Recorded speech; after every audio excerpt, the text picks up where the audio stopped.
now listening to the Arsenal Therapy Podcast. Hello and welcome back to the 15-minute show, part of the Arsenal Therapy Podcast. Today we're here to talk about Sesko versus Gyokeres.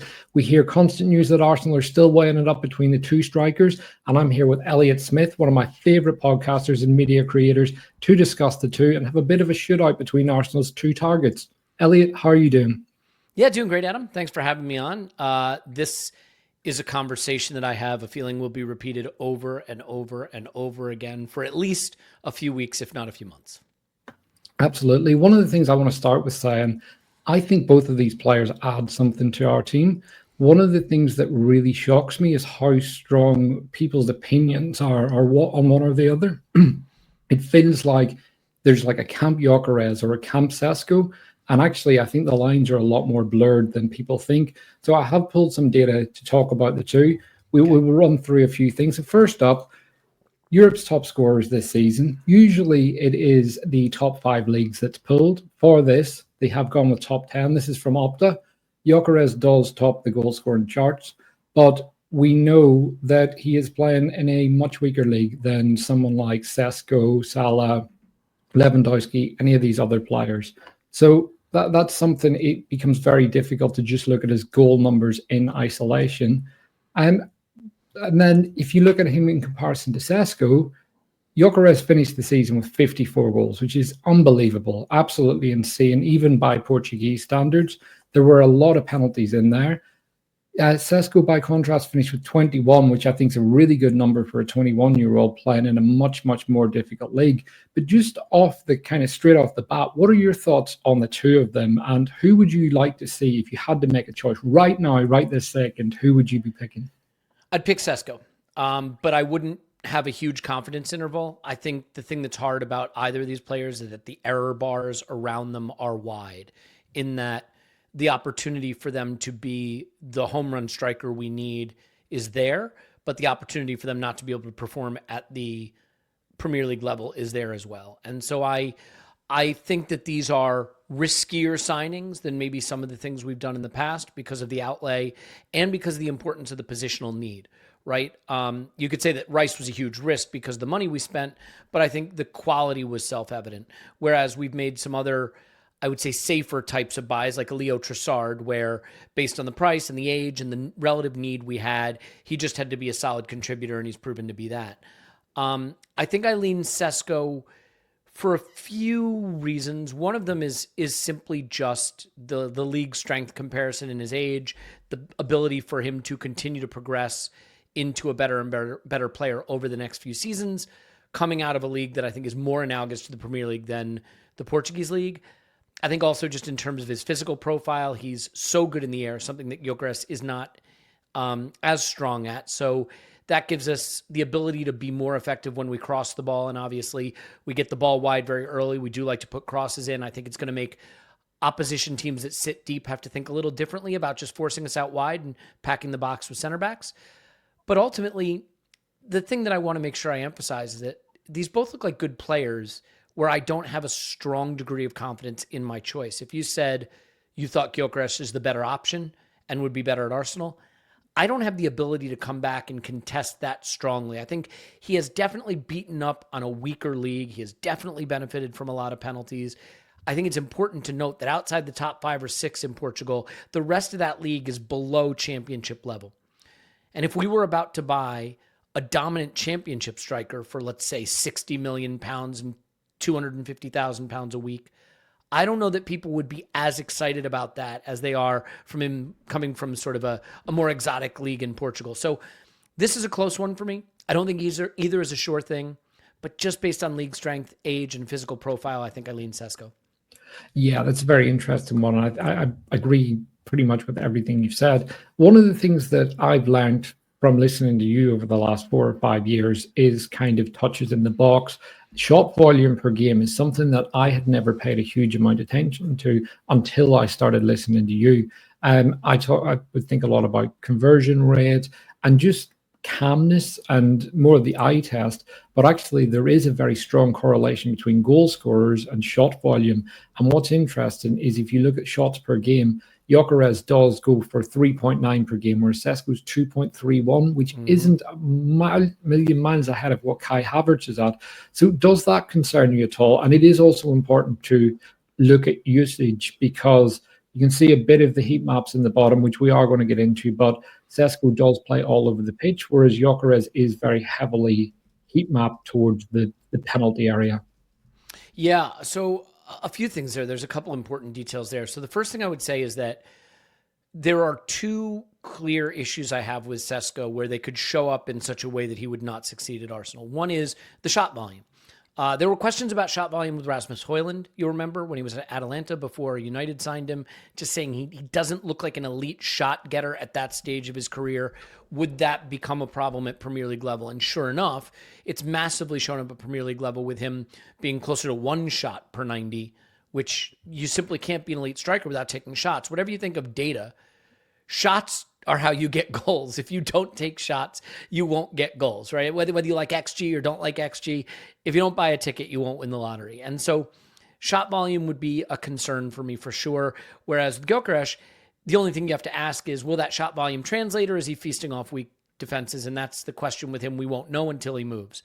The other thing with Sesko is simply that he is not as much of a facilitator for his teammates. I don't see him being as effective in all areas of the pitch. I think the heat map that's up on the screen is an interesting one where you can see a lot more touches in central spaces and in midfield for Gyokeres, with Sesko pulling out wide, then running in and arriving on the box, into the box to get on the end of moves. The issue for me is, since Mikel Arteta has arrived, even when it was Lacazette, right? He didn't play Aubameyang at center forward. He moved him out wide so Lacazette could drop into the midfield and play false 9. Gabriel Jesus played false 9. Kai Havertz plays false 9. The only time I think we've been relatively ineffective with that position, well, we haven't been as effective as we'd like the whole time, but Eddie Nketiah was probably when I think our attack looked least effective outside of injury crisis, because I don't think Eddie is as much of a linking player. And so if Sesko can't drop into the midfield, if he can't link the play, does this signal a shift in how we're going to play? Or is Mikel going to expect him to do that? And can he add that into his game? Because Gyökeres' assist numbers, his passing numbers, they far surpass Sesko. And so it really just depends. Are we going to evolve, or is the expectation that he will evolve? Because if it's the latter, you're rolling the dice. You simply don't know if that's in his game. Yeah, well, I guess the hope is that there is a bit from both sides where Sesko, his game becomes more rounded with age. He is at that age where players do start to really kick on after 22. That's why I said his goal numbers are very impressive for a 21-year-old. There's not many that get them. He turned, I think, 22 a couple of days ago. So he's a very, very young player. Gyokeres, by contrast, has had a very tough journey through to get to where he's at now. But one thing that is interesting is the big chance conversion. Gyokeres goes for about 56%. Sesko isn't that far off with 47, and he's an you are incredible talking, shooter. yeah, you're talking about two players who are at very different stages of their career. So you would argue that Gyökeres is maybe more polished. I'm not sure he is, because he is just a very kind of, there's no finesse to his game. He is just like full on, like a battering ram. He just keeps going, shooting, battering past players. You name it, that's what he does. He wants to find the fastest route to goal. I think Sesko maybe does in a degree, but this is something that he will be learning and adding to his game. So that is ultimately where Arsenal are going to have to look, in that what comes next for Sesko in that sense. Where does he develop, and what does he kick on to? But in terms of the age, you mentioned that, and the risk attached to a 21-year-old versus a 27. What would be do you think there's a resale thing that we have to think of here, given that we are entering into our win now period? Or should we just be thinking of, we need the player that's going to get us the trophies? Well, it's tough, right? I think you have to consider continuity at a football club, because the goal isn't to be good now and then bad later. But by the same token, if you buy a flop, you have no resale value. You know, what are Manchester United going to get for Antony, for example? They can't move Jadon Sancho. Right. So those were players that were bought at a good age, but where their resale value is dramatically impacted by the fact that they're on a big wage and aren't very good, or at least haven't been very good for the club that they moved to. So in theory, resale value is great, but then there's the other point, which is if Sesko comes and he becomes one of the best strikers in the world, we don't want to resell him. We want to keep him, right? And it is that catch-22 that if a player is good enough, you would like that player to stay with you till they're into their early 30s. And at that point, what is their resale value? It's probably pretty limited. I mean, you look at Mohamed Salah, he just got a new contract at Liverpool. They don't want to cash in. They want to extend. And at some point when he leaves Liverpool, it'll probably be for a nominal fee unless they luck out and Saudi Arabia are still looking to spend huge money on him. But that's a unique case. So yes, resale value is a consideration. And it's a consideration that I don't think the club have always been great at. But I'd actually argue where Arsenal can get better at selling is not reselling their star talent. We don't want to lose Saliba. We don't want to lose Saka. And if Sesko's a star, we don't want to lose him either. I think it's being willing to move guys early who might not fit before we're totally sure.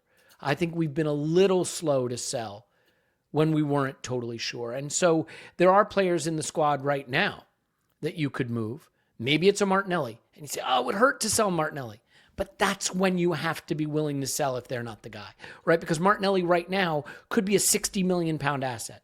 But if you keep him another season or two and he falls behind a guy we signed this summer and suddenly he's not playing very much and he's getting towards the end of his deal, now he's a 15 million pound asset in the last year of his deal, having not played much, right? So I think resale value matters, but if they're good, we won't be thinking about reselling them. And if they're not good, their resale value is not going to be a huge issue either way. So it's a long answer, except to say, I'd prioritize Sesko around age based more on the trajectory of his development than the value he could be for resale. And I do think it is worth pointing out that Gyokeres at Sesko's age was nowhere. He wasn't doing anything. He had hardly contributed anywhere. And late bloomers do exist, but they're actually not that common. You know, Jamie Vardy is a pretty unique kind of player, you know?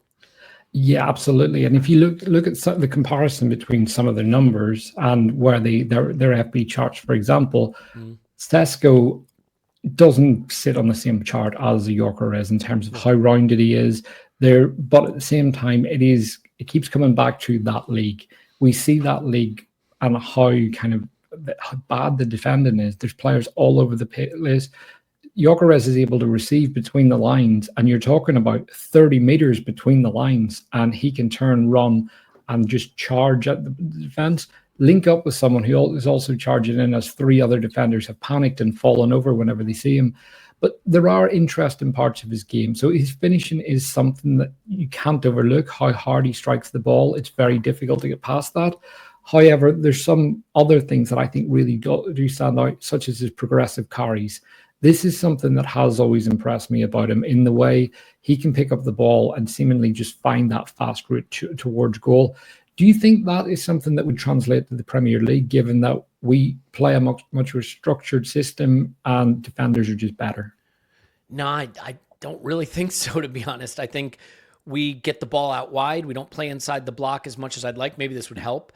I think the idea that your center forward is going to wind up carrying the ball through the middle of the park, like, I don't think too many center forwards do that. Certainly not at the big clubs where teams are not giving them the space to do that. You think about games against teams like Newcastle. What do? They put 5 guys in the middle of the park in midfield and then 3 guys in the middle, on the edge of the box.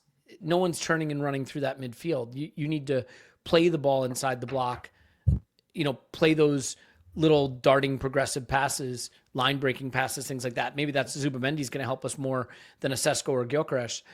So I don't know. I mean, I think it is really important to point out with the Portuguese league, though, that the wage bills, when you get outside of sort of Benfica, Sporting, Porto, and to some extent Braga, the entire weekly wage bill for these clubs is like 100,000 euros, 120,000 euros, 150,000 euros. That is their entire weekly wage bill.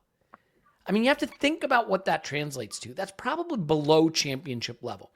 And the championship is a league full of clubs that are worse than Ipswich, Leicester, and Southampton, right? So you're talking about a very good player who is essentially facing League One opposition quite a lot. And Adam Ray Vogue has done good work with the data, parsing it to sort of show most of Gyokeres' output has come against the bottom half of the Portuguese league. And when you look at what he's done, Champions League and top of the Premier Division, then it's not as impressive. Now, we all saw him destroy City, and I think that was interesting.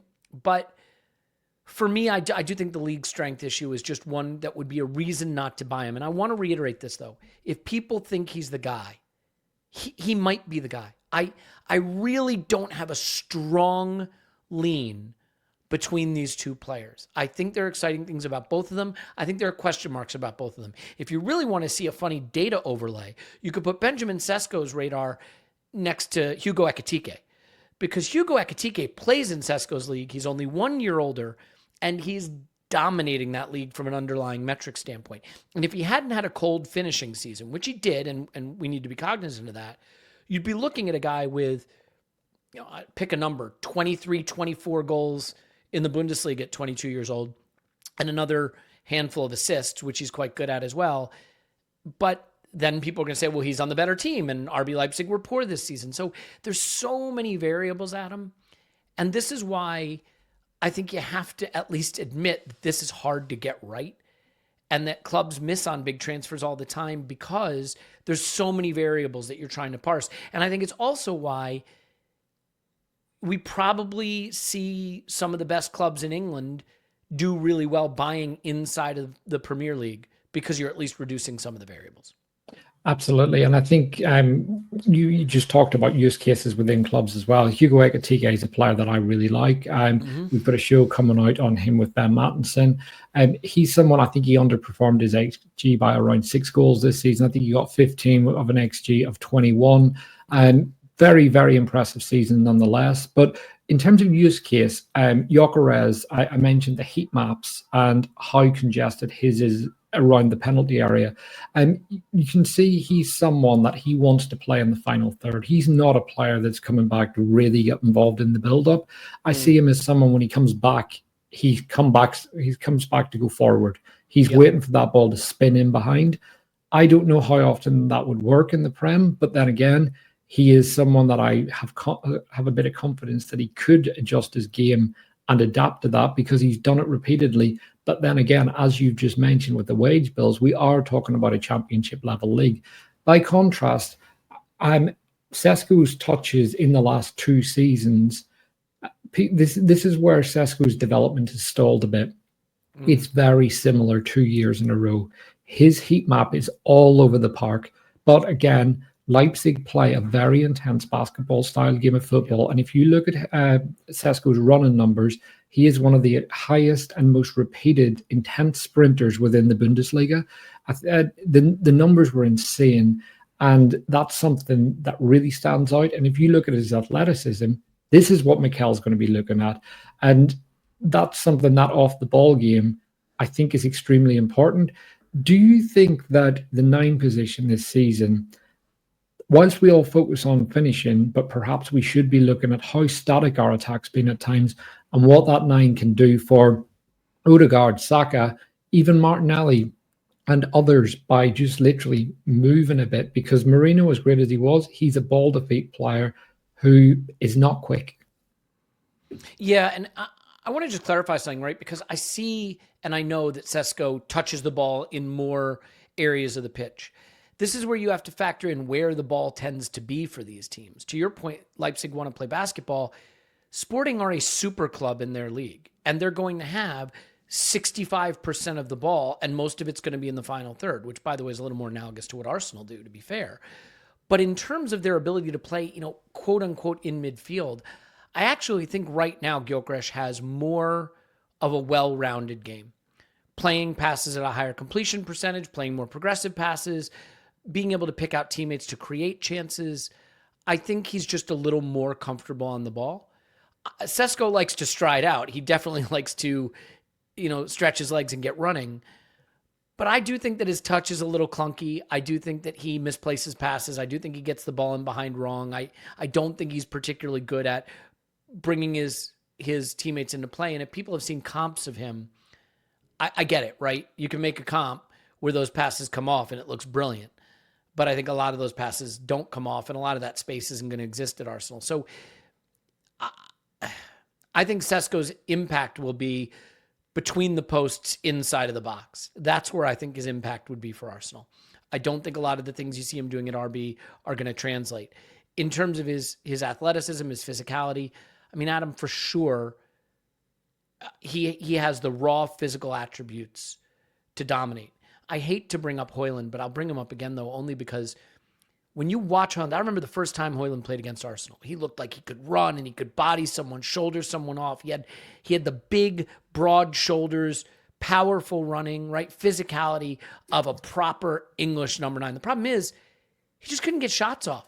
He does not know what to do on the end of moves. And I'm not saying that Sesko, by the way, when Sesko shoots, the ball stays hit.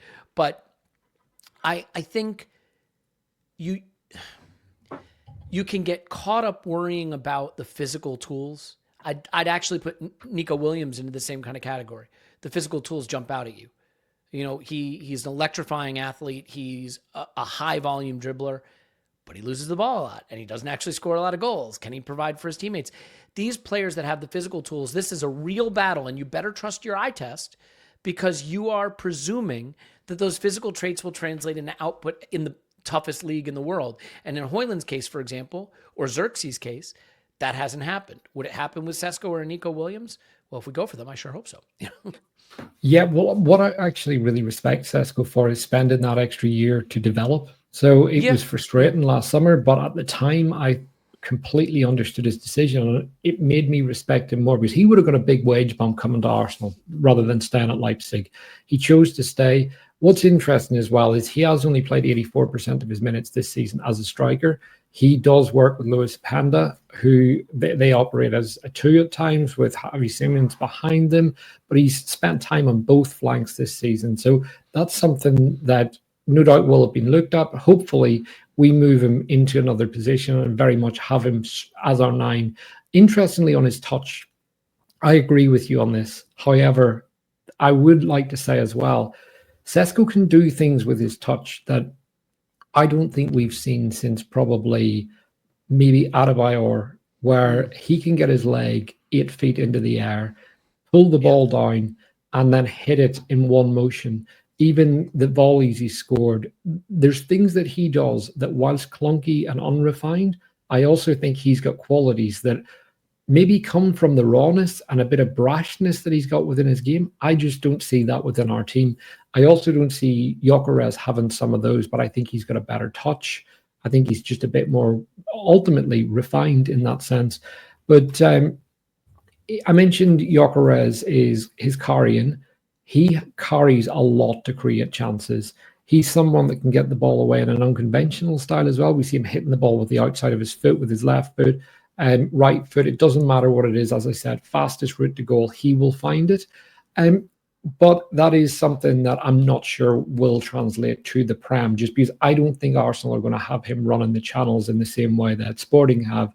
And we're going to be playing a very different system. So I think there's things that he brings that will be useful. I think channel running would benefit our left-hand side because that's where he's most dominant. But at the same time, where we will want him is probably pinning that defender. And we mentioned aerial strength.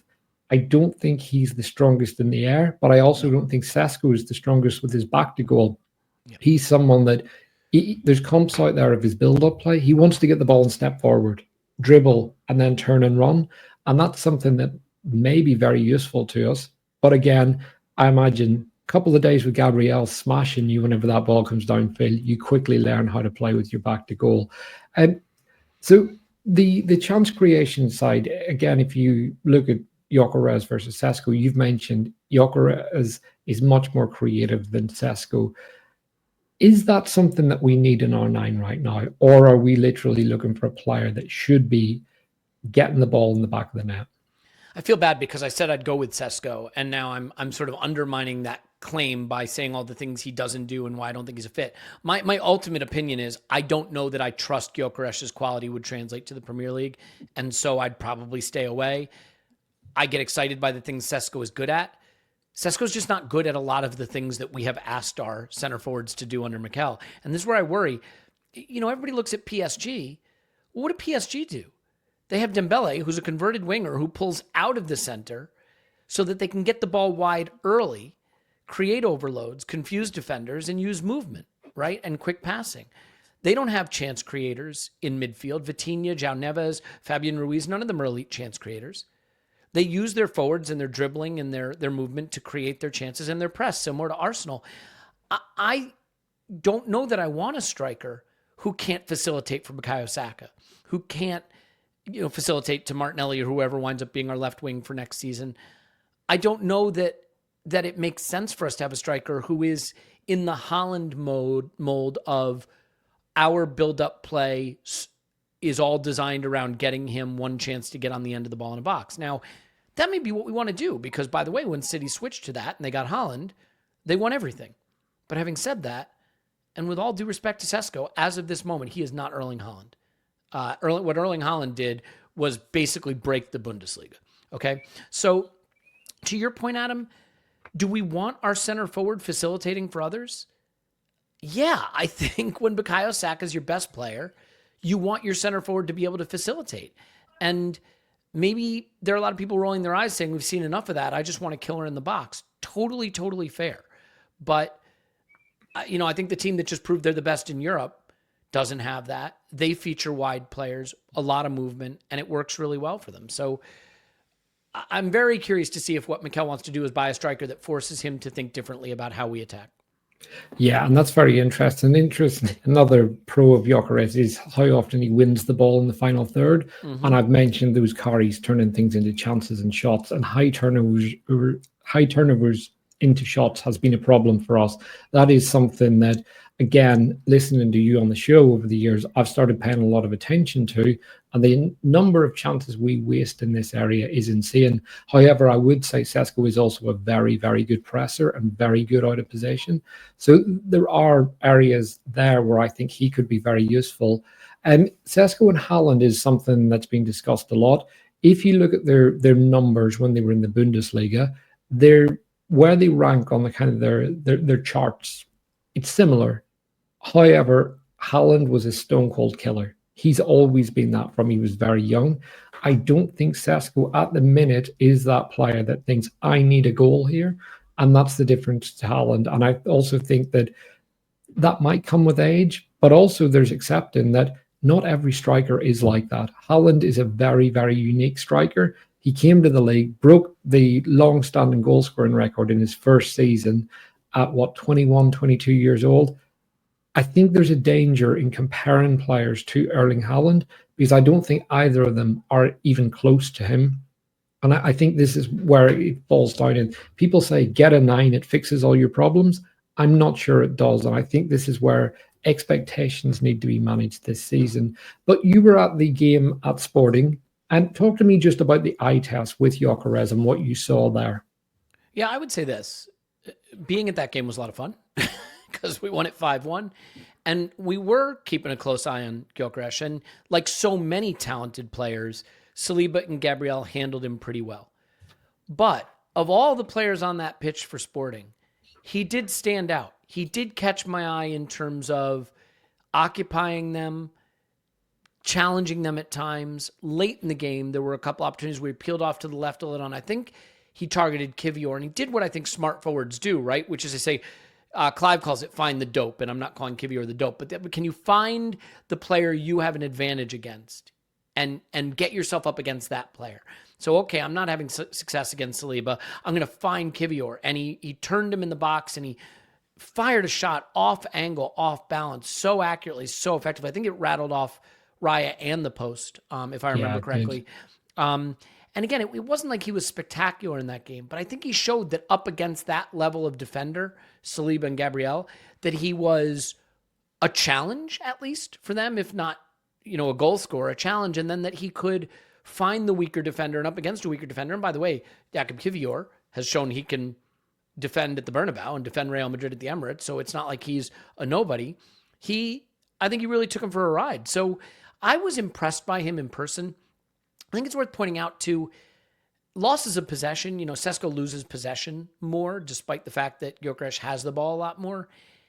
And I don't think we want to lose the ball in central spaces, not with the way we push up the pitch. That's when you're really most vulnerable. So I do think that that's another consideration, is being able to keep the ball, not lose the ball in dangerous areas where we're going to get countered on.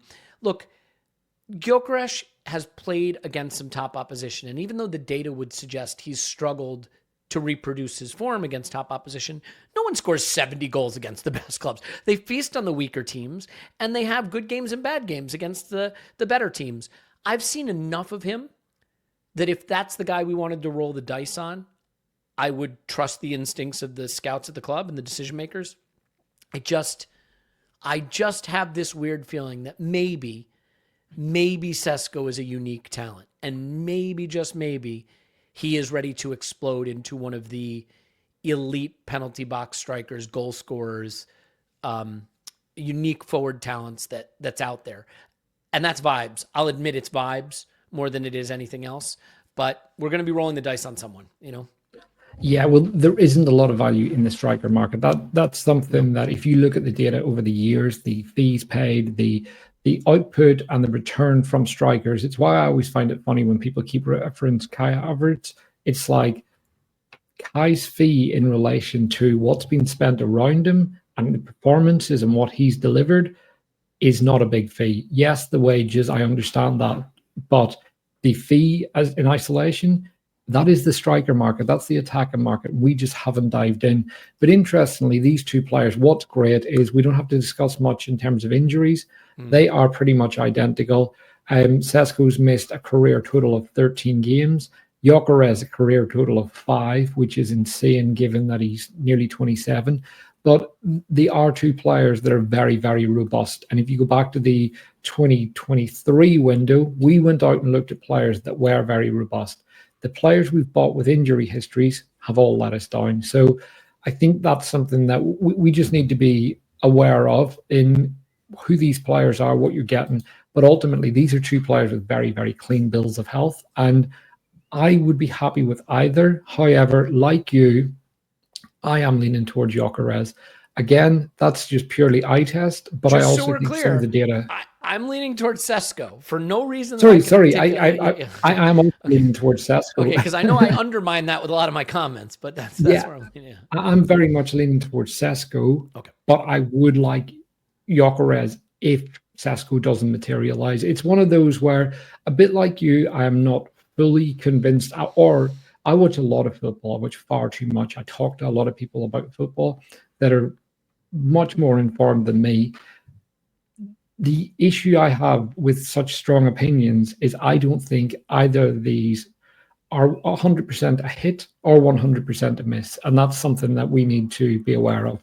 Yeah, I guess I would say it like this, right? When I look at Jean-Philippe Mateta or Jan Wissa or Liam Delap, some of the players that are succeeding in the Premier League, doing a decent job. Hell, Kai Havertz, very good Premier League striker, right? I mean, you could say last season he might have been the second or third best Premier League striker. Ollie Watkins.